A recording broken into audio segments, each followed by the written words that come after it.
Hello everyone, welcome to IG classes. This is lecture number 29th of your series, that's English from Basics to Advance.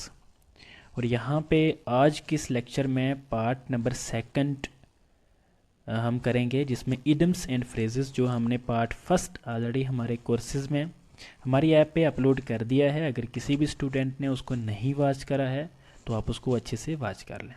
Clear. तो इसके साथ साथ मैं आपको बता दूं, जो भी JKSSB ने यस्टरडे जो है वो आपके कोर्सेज कौन कौन से एग्ज़ाम आपके होने वाले हैं उनको लाइव कर दिया है। अगर किसी ने वो PDF या आपके एग्ज़ाम का जो डेट रहने वाली है टेंटेटिव, अगर वो नहीं देखा है, you have to watch that, you have to look into that PDF as well. Clear. तो वो भी हमारे टेलीग्राम चैनल पे आपको मिल जाएगी। Second and last thing from this introductory portion is, आपको बताता चलूँ कि हम लोगों ने यहाँ पे इनिशिएट लिया है कि ये हमारा इंस्टाग्राम रहने वाला है। इस पर पर्सनली मैं आप लोगों से किसी भी किस्म का अगर आप लोगों को कोई डाउट हो तो आप लोग मुझे यहाँ पे पूछ सकते हैं। क्लियर। तो बहुत ही जल्द हम लोग आपका इंग्लिश का जो सिलेबस है वो ऑलमोस्ट कंप्लीट करवा देंगे। अप्रॉक्स इस वक्त 95% जो सिलेबस है वो आपका यहाँ पे हो चुका है, इवन तो इससे भी ज़्यादा हो चुका है। एंड अप्रॉक्स यहाँ पे 2 to 3 पोर्शन है। 2 to 3 नहीं है, मैं आपको बता ही दूँ है, जो JKP कांस्टेबल के लिए जो स्टूडेंट्स पढ़ रहे हैं, एनालॉगी प्लस एंटोनियम सिनोनियम जो है वो हमारे यहाँ पे मैंने उसको प्रिपेयर कर दिया है, बट जस्ट ना वो आप लोगों के कोर्सेज में ऐड करने हैं। क्लियर। उसके बाद हम लोग क्या करेंगे कि एक सीरीज़ MCQ फॉर्म में जो सीरीज़ है जो आपके एग्जाम में लास्ट तक हम लोग के साथ लेके चलेंगे, जो आपके लिए इंपॉर्टेंट है, प्रीवियस ईयरली क्वेश्चन आस्क जो क्वेश्चंस हैं उन्हें भी वहाँ पे डिस्कस करा जाएगा। क्लियर। तो आज के इस लेक्चर में क्या हास होने वाला है कि मैंने ना यहाँ पे जो SSC के जो PYQ हैं उन्हें पिकअप करा है। और मैं आपको बताता चलूँ कि SSC CGL का एक PYQ है टू स्नेक ग्रास वाला, अगर आपको याद हो, that was asked in your finance account assistant exam. Clear. यानी वहाँ पे डायरेक्टली वो CGL से पिकअप करा गया था। So we may have an idea कि वो जो एग्ज़ाम था फाइनेंस अकाउंट असिस्टेंट का, अगर वहाँ पे CGL से क्वेश्चन पिकअप करे जा सकते हैं तो MTS या GD से या CHSL से क्वेश्चन तो हमारे कांस्टेबल के एग्ज़ाम में तो ज़रूर पूछे जाएंगे। क्लियर। तो उसी लेवल का हम लोग यहाँ पे स्टडी करेंगे। चलिए मूव ऑन करते हैं हमारी आज की क्वेश्चन सीरीज़ में। और उससे पहले मैं आपको बता दूँ कि अगर आप लोगों ने हमारे इन कोर्सेज़ में से इन कोर्सेज़ को अगर आप लोगों ने नहीं बाय करा है अभी तक, तो आप इनको लेकर अच्छे से आराम से सुकून से आप लोग यहाँ पे एक जगह पे बैठ के स्टडी कर सकते हैं। क्लियर। सिलेबस की कंप्लीशन है, ऑलमोस्ट सिलेबस हमारा कंप्लीट हो ही चुका है। तो कुछ क्लासेस जो है वो लाइव पे भी आपके लिए चल रही हैं। इस इंग्लिश को भी आप लाइव ही समझें, don't think this as recorded, because अगर आपको कोई भी डाउट हो नोटबुक पे लिख के मुझे आप मेरे इंस्टाग्राम पे भेज दें, रेस्ट में आपको हैंडल कर लूँगा। क्लियर। सेकंड थिंग, ये हमारा कोर्सेज जूनियर असिस्टेंट का, जिसकी 280 के अराउंड जिसकी पोस्ट्स हैं हाई कोर्ट की, तो उसमें जूनियर असिस्टेंट का भी एक अच्छे खासे नंबर में इसकी पोस्ट्स हैं। If you haven't appeared, if you haven't purchase the courses, so you may purchase courses, और एज वेल एज आप लोग एक जगह पे आराम से स्टडी कर सकते हैं। क्लियर। चलिए जी। सो आज का पहला क्वेश्चन यहाँ पे रहने वाला है। I will not show the answer, आप फिक्र ना करें, आप डायरेक्टली मेरे इस आंसर देने से पहले ही आप लोग आंसर दे लें ताकि आपके लिए चीज़ें बहुत ईजी हो जाएं। क्लियर। सो पहले हम लोग क्या करते हैं ना, थोड़े से क्वेश्चन को समझते हैं। यहाँ पे क्वेश्चन है against the clock. So what is the meaning of this against the clock? तो इसका मीनिंग ये है कि मैं आपको यहाँ पे बता दूँ दोबारा से, अगेंस्ट द क्लॉक का मीनिंग ये होता है कि अगर आपको, जैसे हम लोग कहते हैं ना कि समय, टाइम, वक्त, इसके बिल्कुल खिलाफ, यानी जो हो रहा है ऐसा कुछ हम लोगों ने प्लान नहीं करा था, तो बिल्कुल इसके अगेंस्ट चलना, यानी शॉर्ट ऑन टाइम या रश्ड। अब यहाँ पे take on a task that is a way to be, ये बिल्कुल नहीं होगा। ओके। अचीवमेंट वाला राइट आंसर नहीं होगा, तो अवॉइड वाला तो होगा ही नहीं। तो यहाँ पे जो हमारा ऑप्शन नंबर C है वो राइट आंसर हो जाएगा। और ये क्यों होगा, इसको भी हम लोगों ने डिटेल में आपके जो that was your introductory lecture, मैंने वहाँ पे एलिमिनेशन कैसे करना है मैंने आपको ऑलरेडी वहाँ पे बता दिया है। क्लियर। और इस लेक्चर में भी मैं आपको साथ साथ में बताता रहूँगा। ओके। हाँ, ये बिल्कुल इसका आगे राइट आंसर भी यहाँ पे अवेलेबल है। और ये मैं आपको बता दूँ MTS के एग्ज़ाम में पूछा गया था। ओके। तो आप लोग यहाँ से अंदाज़ा लगा सकते हैं दैट लेवल क्या रहने वाला है JKSSB का, that we have to study we have to study from the PYQs of SSC exams. Okay, चलिए तो नेक्स्ट क्वेश्चन यहाँ पे, let me not show the answer to you. Okay, तो यहाँ पे क्या है नेक्स्ट क्वेश्चन, दैट आप लोगों को इसका आंसर बताना है। A blast from the past, so what is the meaning of this a blast from the past. इसका मीनिंग बताने से पहले मैं आपको बता दूं कि इसका सबसे पहले हम लफ्जी यानी वर्ड बाय वर्ड मीनिंग क्या है उसको पढ़ते हैं। A blast from the past का जो मीनिंग है वो ये हो जाता है कि यानी कोई चीज़ ऐसी जो पहले लाइक अनयूजुअल कंडीशन में हुई हो, ओके ना, जो ऑथेंटिसिटी के साथ ना हुई हो, ना नॉस्टैल्जिक हो। तो खैर मैंने अभी वर्ड प्रोनाउंस करा है तो आप रिलेट कर सकते हैं, तो इसका फर्स्ट ऑप्शन ही इसका राइट आंसर हो जाएगा, something powerfully nostalgic. Okay, so competition where the outcome is difficult to जज और प्रेडिक्ट, तो ये नहीं होगा बिकॉज यहाँ पे इन्होंने कहा है a blast from the past. Okay, चलिए तो ये राइट आंसर नहीं होगा। अनरिजॉल्व्ड आर्गुमेंट लगता है राइट आंसर है, बट ऐसा कुछ नहीं है, ये भी नहीं होगा। क्लियर? ओके जी, ये यहाँ पे राइट आंसर आप देख भी सकते हैं यहाँ से। ओके, चलिए उसके बाद भी हम MTS का एक क्वेश्चन है यहाँ पे, इसको भी लगा लेते हैं। तो ये क्या है, यहाँ पे है अ ब्लाइंड स्पॉट। अब आप लोग इसका आंसर अच्छे से समझ गए होंगे। ब्लाइंड स्पॉट क्या होता है, लेट मी टेल यू कि यहाँ पे अगर कोई ये स्पॉट है, इसका नाम हम रख देते हैं A। ओके, अब हमें नहीं पता है कि ये कौन सा एरिया है, हम इस एरिया को नहीं देख पा रहे हैं, इसको नहीं देख पा रहे हैं, इसको नहीं देख पा रहे हैं, यानी वो एरिया जिन्हें हम देख ना पाते हों वो हमारे लिए ब्लाइंड स्पॉट होंगे। ओके, लेकिन क्या यहाँ पे एज इट इज़ वुड का मीनिंग निकलेगा, तो बिल्कुल नहीं। यानी क्या यहाँ पे आ पर्सन हु इज़ ब्लाइंड होगा, तो वो गलत हो जाएगा। ऐसी सिचुएशन जहाँ पे प्रोग्रेस ना हो रही हो, नहीं, इसका तो वो होना चाहिए ना कि ब्लाइंड रिजल्ट, जिसमें कोई प्रोग्रेस ना हुई हो, रिजल्ट खराब आ रहा हो। ओके, चलिए a person with no emotional feeling, ये क्या हुआ, इसका तो सेंस ही कोई नहीं बनता। ओके ना, तो फिर यहाँ पे क्या राइट आंसर हो जाएगा, an area in your range of vision that your can not see properly, यानी जिसे आप अच्छे से प्रॉपरली देख ना सकें, ऐसा विजन, ऐसा कोई आइडिया। ओके, तो यहाँ पे एरिया के साथ आप रिलेट मत करना, स्पॉट के साथ रिलेट मत करना, विजन के साथ रिलेट करना। ओके, चलिए, यानी ऐसा एरिया आपके रेंज में, आपके विजन में, आपके आइडियाज़ में। ओके, चलिए सो नेक्स्ट क्वेश्चन है, मुझे लगता है आप देखते ही इसको अपने राइट आंसर दे दिया होगा। Eight all cost, what is the meaning of eight all cost? Eight all cost का मीनिंग होता है हमने अब की बार JKP कांस्टेबल निकालना है एट ऑल कॉस्ट, यानी जो भी हमसे हो सका हम लोगों ने उसे अचीव ही करना है। ओके, आई होप यहाँ से आप थोड़ा सा रिलेट कर पा रहे होंगे, यानी हर किस्म से, हर मुश्किल में हमने इसको अचीव करना है, तो option 1 will be your right answer. Clear? Option 1 will be your right answer. Expensive purchase तो नहीं होगा, और not to be trifled with to be master, ऐसा कुछ नहीं होगा। ओके, चलिए, फिर यहाँ पे अब खत्म हो चुके हैं क्वेश्चन, तो अब हम लोग क्या करते हैं, हम लोग अब यहाँ पे सीधे हाँ, ये यहाँ पे राइट आंसर भी इसका दिया गया है। At all cost is whatever is needed to achieve something. Okay dear, चलिए तो नेक्स्ट क्वेश्चन नंबर 5 है। यहाँ पे हमारा टाइम भी जा रहा है, इसीलिए मैं कोशिश करूँगा बहुत जल्दी पढ़ाने की, डोंट वरी। हम लोगों ने अप्रॉक्सीमेटली यहाँ पे 100 प्लस जो ये PYQ है, इडम फ्रेज का, ये करने हैं, ताकि एटलीस्ट 2 to 3 आपके एग्जाम में जो आए तो वो तो आपसे अटैम्प्ट हो जाएं।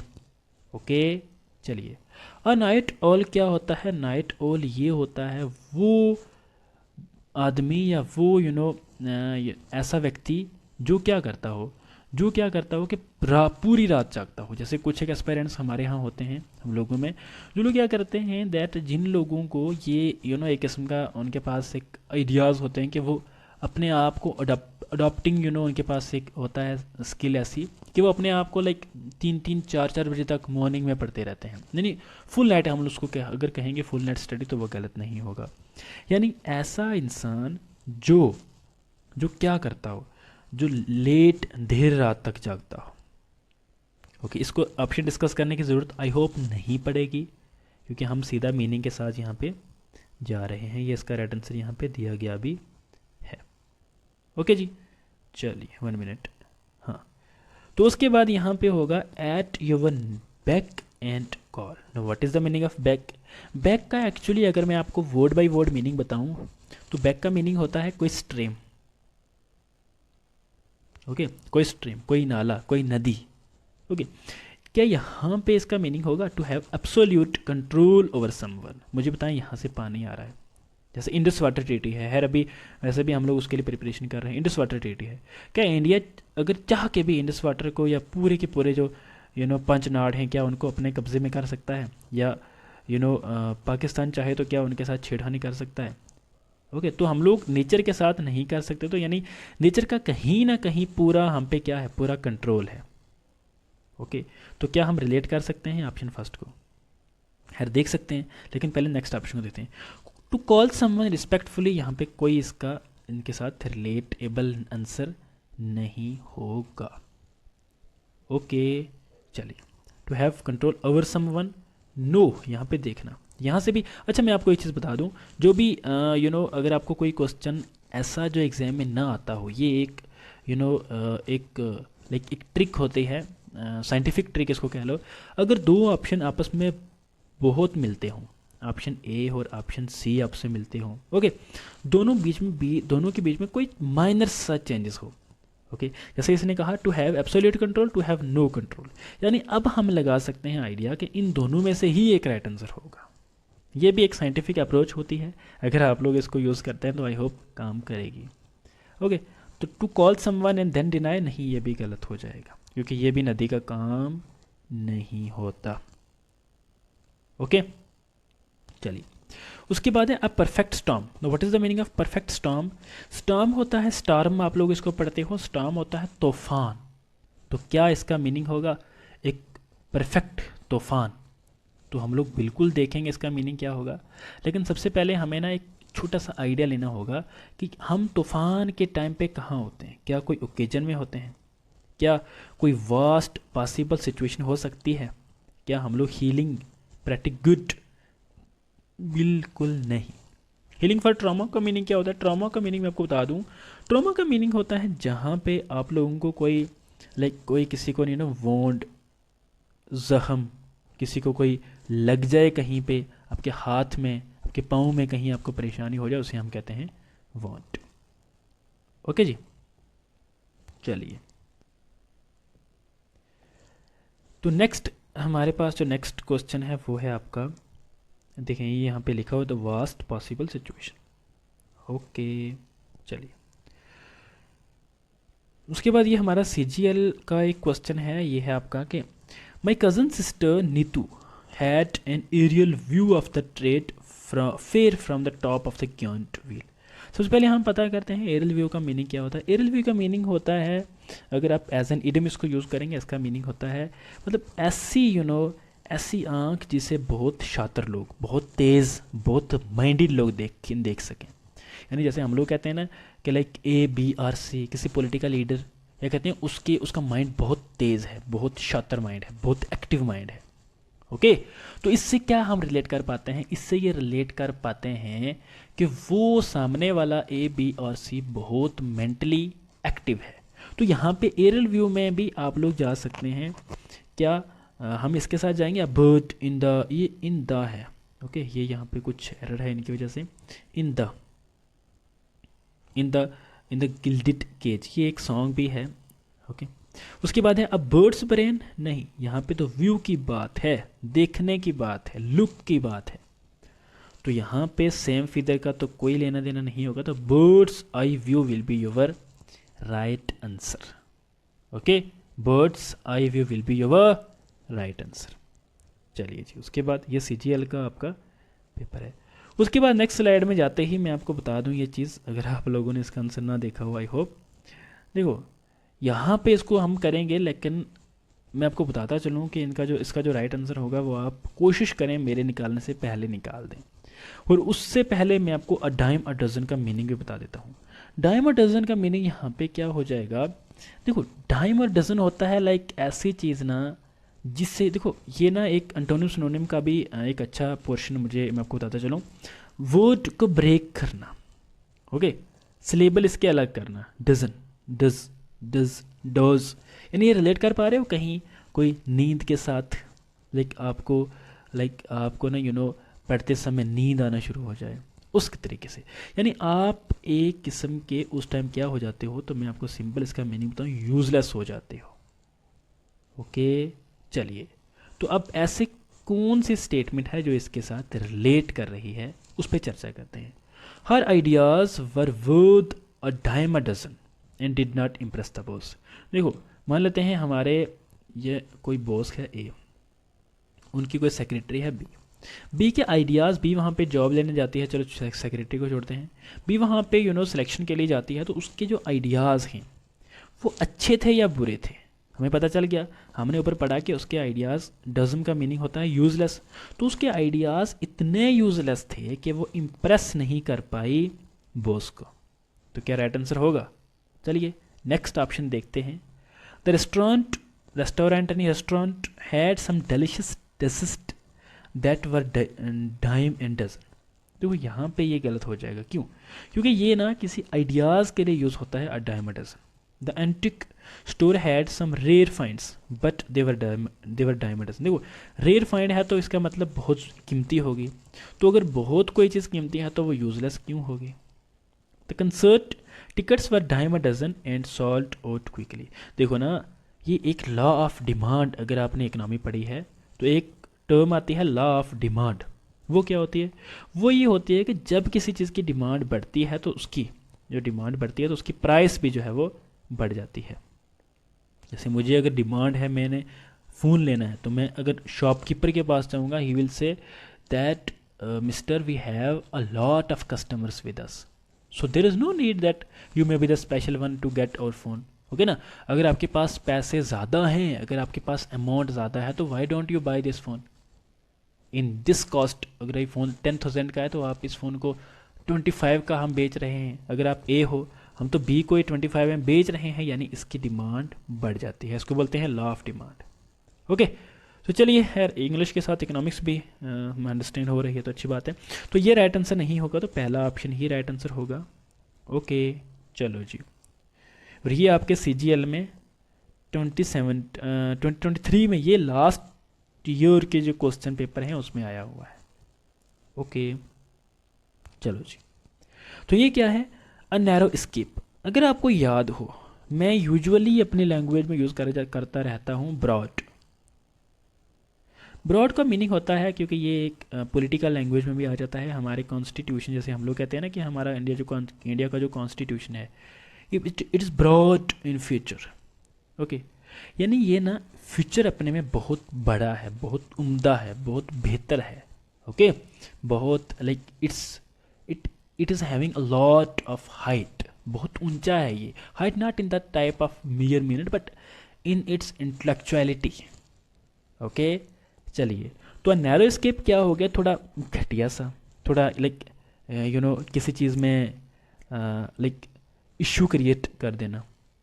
ओके, तो इसका एक्चुअल में राइट आंसर इसका क्या हो जाएगा? तो इसका हो जाएगा कि आप किसी मुसीबत में फंस गए हो और वहाँ से आप निकल चुके हो। तो हम लोग कह सकते हैं likely to fall in the near further, नहीं कह सकते, बिकॉज नियर फर्दर का तो यहाँ पे कोई सेंस नहीं बनता। Do something very risky. देखो, अगर आप रिस्की काम कर रहे हो तो अच्छी बात है, लेकिन इसने कहा कि वहाँ से निकल जाना। एस्केप क्या होता है? ये कंप्यूटर में अगर आपके पास अगर लैपटॉप है इस वक्त, तो आप देखना एक की होती है ESC, और इस ESC से आई थिंक इस पे क्वेश्चन आपके VLW और फाइनेंस के एग्जाम में, आई थिंक SI और अकाउंट असिस्टेंट, वहाँ भी क्वेश्चन पूछा गया था, what is the function of ESI। Okay, तो यहाँ पे just manage to avoid danger और ट्रबल, ये राइट आंसर होगा इसका। यानी आप डेंजर, खतरनाक काम, या आपको कोई अगर मुसीबत में फंस गए तो कुछ करके वहाँ से निकलें। ओके चलिए, तो नेक्स्ट क्या हो जाएगा यहाँ पे? तो नेक्स्ट हो जाएगा, सॉरी मैंने आपको यहाँ पे आंसर तो नहीं शो कर दिए, तो यहाँ पे ये हो जाएगा as hard as nails. As hard as nails क्या होता है?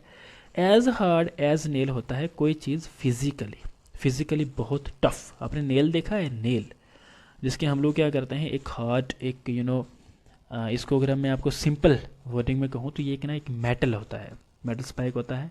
इससे है इसका इस तरह का जो इसका डिज़ाइन होता है। हम लोग क्या करते हैं, अगर हम लोगों ने कोई फर्नीचर है या कुछ है तो हमने उसको अगर फिट करना है, ओके, या कहीं से अगर वो ब्रेक हो चुका है तो हम उसको ठीक करने के लिए, उसको मजबूत, उसको रिपेयर करने के लिए, रिकवर करने के लिए हम लोग इन नेल्स का यूज़ करते हैं।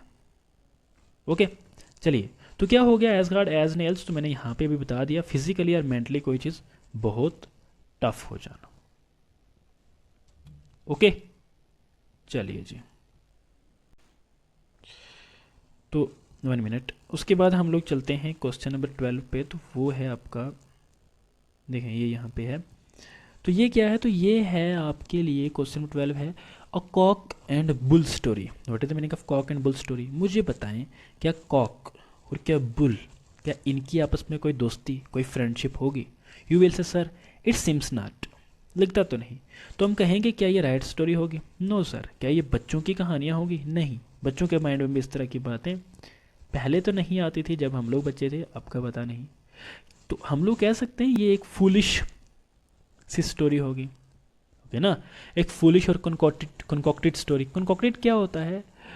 कनकॉक्टेड अगर मैं आपको सिंपल इसका मीनिंग बताऊं तो इसका मीनिंग होता है ऐसी चीज़ जो पहले ना हुई हो, अनयूजुअल। ओके, चलिए, ये इसका राइट आंसर यहाँ पे बिल्कुल हम लोगों ने दिया हुआ है। तो क्वेश्चन नंबर 13 पे हम लोग बढ़ते हैं। तो 13 क्वेश्चन क्या है? 13 क्वेश्चन है, let me place it well. 13 question है, bite at the cherry. What is the meaning of cherry? Cherry a type of एक छोटा सा फ्रूट होता है, जे में बहुत फेमस है ये चेरी, चेरी का फ्रूट। अब गूगल करके इसकी इमेज एक बार ज़रूर देख लेना, क्लियर। तो हम जब चेरी को काटते हैं, जब चेरी को खाते हैं हम लोग, बाइट किसको? चेरी को, किसकी ओर? चेरी की ओर, ओके ना। तो क्या ये गलत मूव होगा? बिल्कुल नहीं। क्या ये अटेम्प्ट, क्या ये अपॉर्चुनिटी है कुछ करने की? तो क्या होता है, बिल्कुल हो सकती है। देखो आप रिलेट करो इसके साथ इस चीज़ को, ओके। कुछ लाइक अपॉर्चुनिटी है आपके लिए ये। क्या लेवरेज है समवन पे? बिल्कुल नहीं है। क्या डॉग बाइट है? नहीं सर, ये तो राइट आंसर इसका हमें नहीं लगता कि ठीक होगा। तो इसका राइट आंसर क्या ठीक होगा? Option number B is your right answer. Okay, चलिए, अच्छा, आगे बढ़ने से पहले मैं आपको एक बहुत ही बेसिक इस क्वेश्चन में एक टर्म है, मैं आपको बताऊंगा, बिल्कुल डोंट वरी। देखो, अगर आप लोगों ने कहीं पे भी शेक्सपियर का नाम अगर आपने ग्रेजुएशन में या मास्टर्स में या 10th 12th में नहीं तो 8th क्लास में एक लगता है जूलियस सीजर करके एक स्टोरी लगती है। जूलियस सीजर क्या है? तो जूलियस सीजर वहाँ पे उस टाइम, जैसे अभी हमारे यहाँ पॉलिटिक्स चलती है इंडिया में, तो वहाँ पे लोग नॉमिनेट करते थे किसी कैप्टन को, ओके, तो किसी लीडर को अपना लोग रूम में उस टाइम पे लीडर चुनते थे लोग, ऐसे हिस्ट्री में। तो शेक्सपियर साहब फरमाते हैं, शेक्सपियर साहब जब ये प्ले लिखा जूलियस सीजर, तो उन्होंने सीजर को क्या पहचान दी, वो यहाँ पे हमसे पूछा गया है। देखो, लिटरेचर से डायरेक्टली क्वेश्चन है। आप मैं नहीं कहूँगा कि you have to do masters in English, masters in literature, but at least you must have the idea of about Shakespeare and his place, okay. ये कहीं ना कहीं बुक्स एंड ऑथर में भी आपको काम आ जाएगा जेकेपी कांस्टेबल के लिए, ओके। तो अपील किसको? सीजर को। सीजर कौन? सीजर एक हाई अथॉरिटी वाला पर्सन। तो क्या फुलिश? तो क्या रॉन्ग?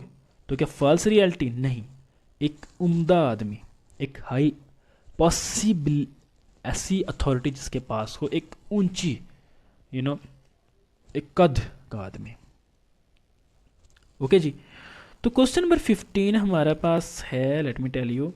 क्वेश्चन 15 हमारे पास है, सॉरी मैंने आपको, अगर आपने ऑप्शन देख लिए तो, all bark and no bite, इसका मीनिंग क्या होगा? आपको क्या लगता है? क्या बार्क का मीनिंग आता है बार्क का? बार्क का मीनिंग होता है भौंकना, जैसे कुत्ते। हम लोग कहते हैं ना कि हम लोग अगर कहीं से जा रहे होते हैं, ओके, तो डॉग जो होते हैं वो भौंकना शुरू कर लेते हैं, तो हम लोग उस पर कंसर्न नहीं करते, यानी वो भौंकते तो हैं लेकिन काटते नहीं। यानी जब हम लोग क्या करते हैं, अपने वर्ड्स के साथ स्टिक होते हैं, तो एक्शन नहीं करते, तो पहला ऑप्शन गलत हो जाएगा। हमें कुछ ऐसा चाहिए जिस पे हम लोग एक्शन ना करें लेकिन बातें बहुत बड़ी करें, ये हो सकता है आपका ऑप्शन डी।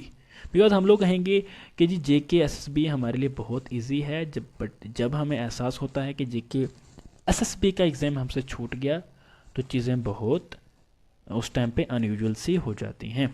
क्लियर? तो and all bike and no bite, वहाँ पे टर्म उस टाइम हमें याद आती है। क्लियर जी? चलिए, उसके बाद क्या होगा, ace in the hole. What is the meaning of ace in the hole? Ace होता है अपने आप को मुश्किल में डालना, अपने आप को बहुत तंगी, बहुत तंगदस्ती, बहुत परेशानियों में डालना अपने आप को, यानी डिस्टरबेंस नहीं, यानी एडवांटेज।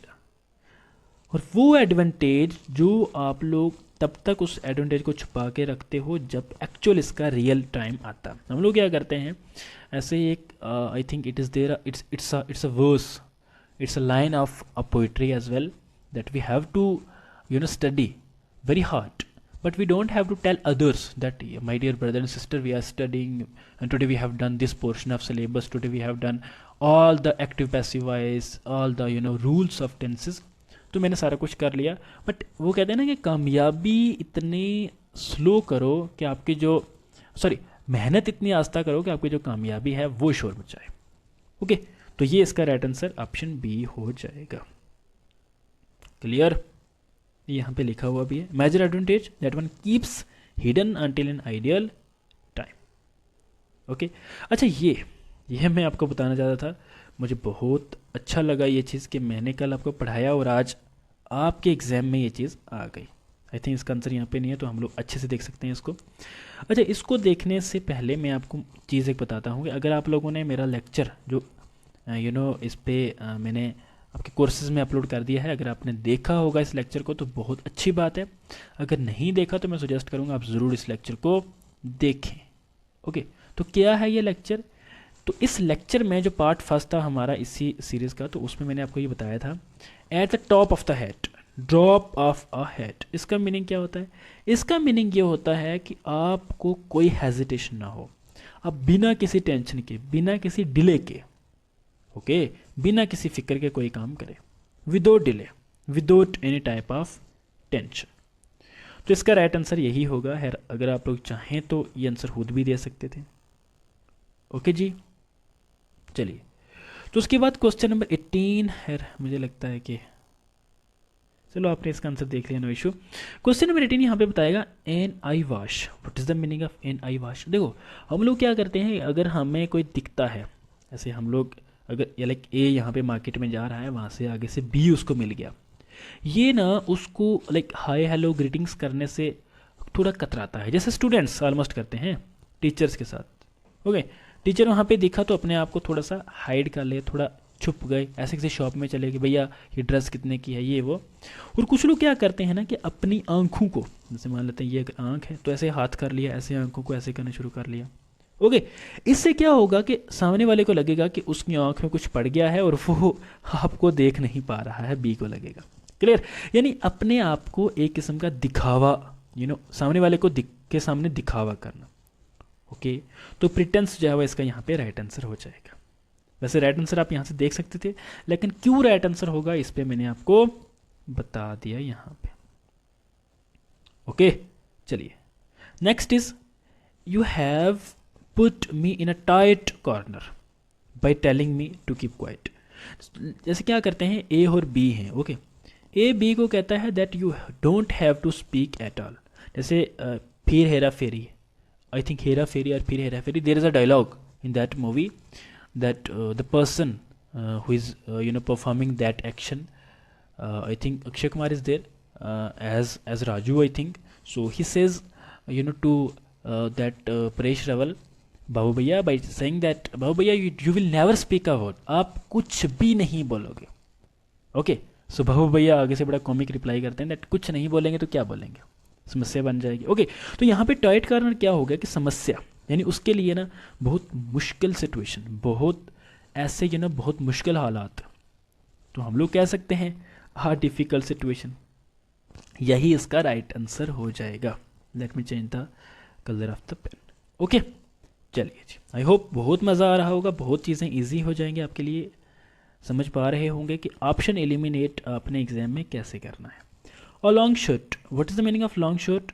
लॉन्ग शॉट होता है आपने बहुत दूर की सोचना लेकिन काम ना करना, यानी आपके जो चांसेस हैं सक्सेस के बहुत कम होना। परफेक्ट एम नहीं, परफेक्ट एम होता तो हम कहते हैं परफेक्ट शॉट। शॉट का मीनिंग क्या होता है? शॉट, इसको आप बोलो शॉट बोलो शॉट बोलो, जो आपको ठीक लगे। तो शॉट होता है जब आप किसी को गोली मारना। What is the meaning of this? Like किसी को ना लाइक फायर करना किसी पे। ओके चलिए जी।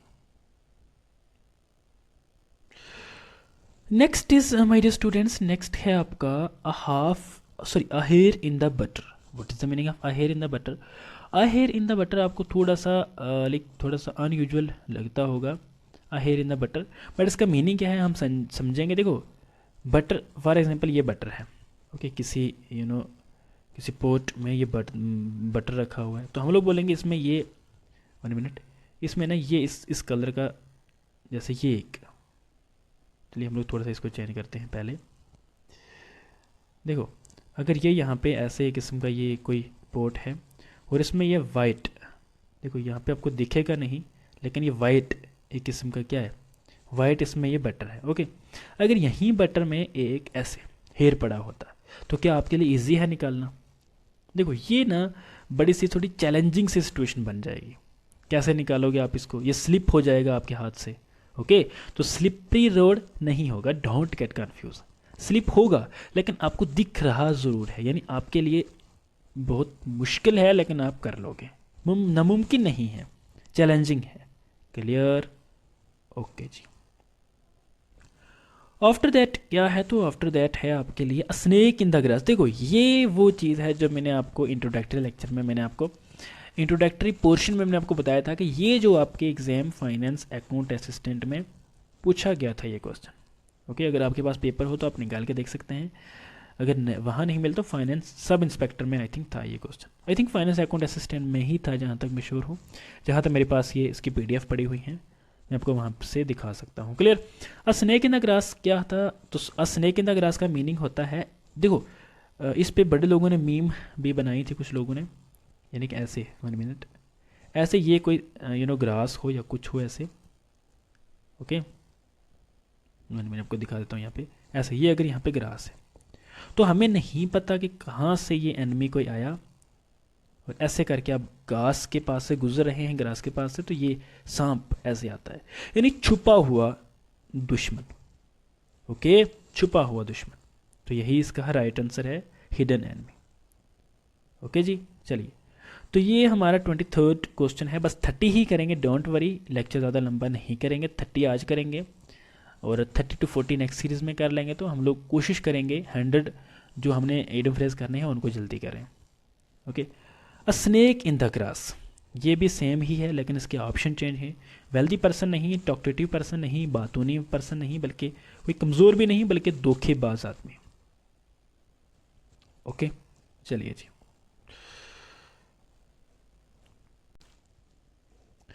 चलिए तो यहाँ पे क्या चीज़ 1 मिनट, यहाँ पे क्या चीज़ आने वाली है, तो यहाँ पे आप लोग देखेंगे, लेट मी टेल यू। तो ये क्वेश्चन 24 है आपके लिए 1 मिनट, ये आपके लिए at one's elbow. What is the meaning of at one's elbow? At one's elbow का मीनिंग होता है यहाँ पे कि किसी सामने वाले के जो आपके सामने वाला जो आदमी है उसके कंधे पे, या एल्बो का मीनिंग यहाँ पे डोंट थिंक एल्बो इस शेप की जो एल्बो है उसका मीनिंग है यहाँ पे, बट किसी को किसी पे डिपेंडेंट होना ये भी हो सकता है। ओके किसी के आगे, next to someone will be your right answer. Okay चलिए जी, उसके बाद हमारा आप क्वेश्चन नंबर जो आपका है, लेट मी से दिस, क्वेश्चन नंबर 25 है ऑल एयर्स। अच्छा ये ऑल एयर से मैं आपको बता दूं, ऑल एयर से अगर आपको ऑल आइज, जैसे हम लोग कहते हैं ना all eyes on Indo Pak match, all eyes on JKP constable as of now, all eyes on JKP constable. Okay चलिए ये ज़बरदस्त रहेगा। तो ऑल आइज क्या होता है? सब लोगों के लिए ये एक मुसीबत इश्यूज़ बन चुका है, सब लोगों को अब इसको देखना ही पड़ेगा। तो हम लोग क्या बोलेंगे? हम लोग बोलेंगे कि सब लोगों को रेडी रहना पड़ेगा, रेडी टू लिसन। ओके चलिए नेक्स्ट क्या है? नेक्स्ट है यहाँ पे 1 मिनट। नेक्स्ट है यहाँ पे at the snail's pace. What is the meaning of snail? Snail ना एक ऐसे करके, अगर मैं ठीक बना रहा हूँ, ऐसे करके ये एक छोटे से टाइप की चीज़ होती है। वो क्या करती है, वो बहुत स्लो चलती है। ओके, जब इसको ऐसे कोई हाथ लगाओगे आप, ऐसे कुछ ऐसे इसके साथ हाथ लगाओगे या ऐसे इसको डराओगे तो एकदम से क्या करती है, अपने आप को ऐसे छुपा लेती है एक चीज़ के अंदर। ओके, तो इसको बोलते हैं स्नेल का पेस, यानी स्नेल बहुत स्लो चलती है। तो हम लोग बोलेंगे रैपिडली, पीसफुली, केयरलेसली नहीं, बल्कि हम लोग बोलेंगे बहुत स्लोली। ओके, आई होप आप इनको रिलेट कर पा रहे होंगे। ओके जी, चलिए 1 मिनट। नेक्स्ट है आपका, इसको हम लोग ऑप्शन नहीं शो करेंगे, कोशिश करेंगे कि ना हो शो। चलिए, नहीं हुआ तो अब बैड एग। अब बैड एग का मीनिंग क्या होगा? देखो, बैड एग का मीनिंग हो, आप ऐसे रिलेट कर लें कि यार बैड, गंदा सा एग, जिसका जो एक लाइक ऑनेस्टी जिसमें ना हो, ओके, सच्चा ना हो, धोखेबाज हो।